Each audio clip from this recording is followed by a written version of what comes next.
What is going on, guys? In today's video, if you can tell from the title, I'm going to be restoring a trifold metal vintage camping table. I've actually wanted one of these things for the longest, and I was about to buy one that was in pristine condition, but the guy didn't want to go down on price, so I was like, whatever.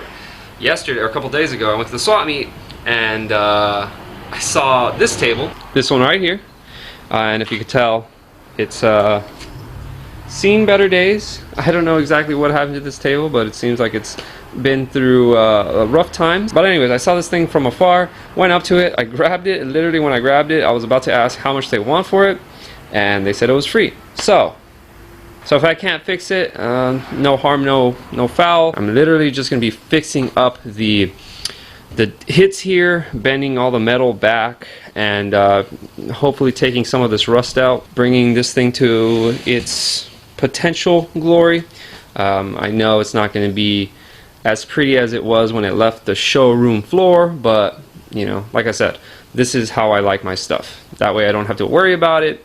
It's going to last me years and years and years, and yeah. Alright, so here's the game plan. The first thing I'm going to do is attack the biggest hit, which is right here.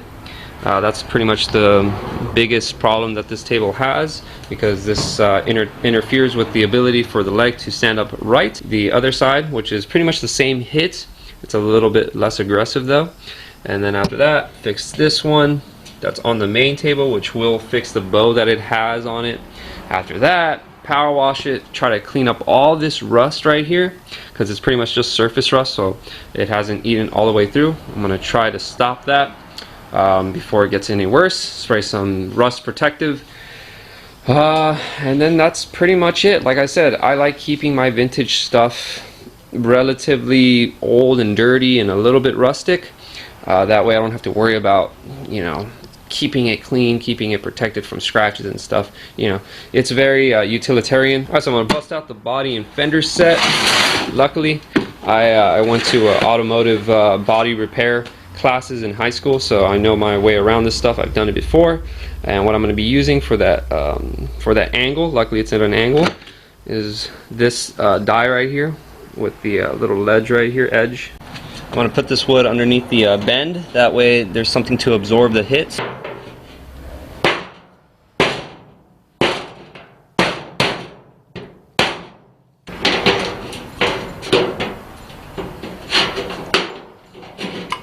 So after working a little bit off camera and on camera, yeah, everything seems to be, you know, better than it was before.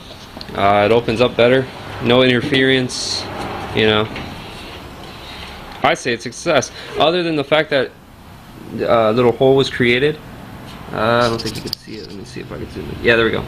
You can kind of see there's a little hole. I tapped it back into place. It was protruding out, and it was a cut hazard. I could have cut my fingers on it. Just tapped it into place.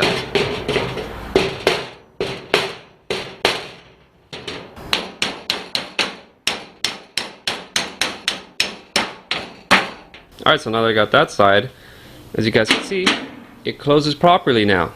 The clearances are pretty good.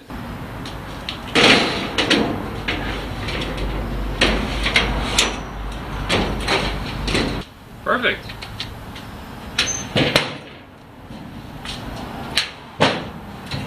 So before I power wash it and really deep clean this thing, I'm actually going to be using a brass brush here to kind of take off all the paint chips here, like here. As you can tell where the crack was, I guess the paint just couldn't handle it, so it started coming off. But does a pretty good job of taking off the paint without scratching the paint that I want to keep.